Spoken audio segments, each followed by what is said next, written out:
Okay, so today we looked at solving inequalities, quadratic inequalities. This is like the other day where you can take any method that worked, the four methods from the other day, to solve them. Just treat this like an equal sign right now. So what we're going to do is, I think factoring is a good approach here. So we're going to say factor x times x makes x squared, a 3 and a 1 make 3, and if I do this correctly, a positive 3 and a positive 1 make 3 at the same time. We get 4 by adding. So there are the factors. The solutions here are negative 1, 2, or negative 1, I'm sorry, and negative 3. Now with an equation you'd be done. Those would be the solutions. But with an inequality, what you've created is you've created 3 spots on a number line, negative 3 being smaller than negative 1. We'll put it to the left. And you've created these 3 areas.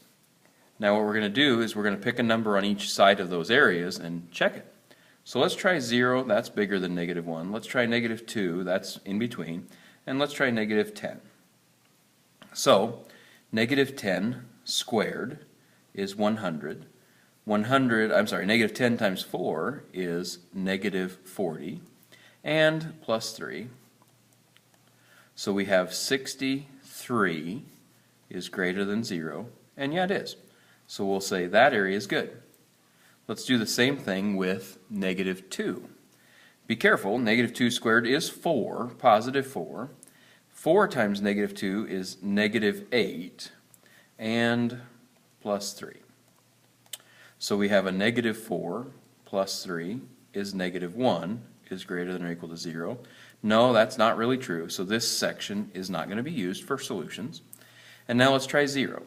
0 squared is 0, plus 4 times 0 is 0, plus 3 is greater than or equal to 0. Yep, 3 is greater than or equal to 0. That works, so this seems to work. So our solutions seem to be from negative infinity to negative 3, including negative 3. Negative infinity to negative 3, including negative 3. Along with negative 1 to infinity, including negative 1.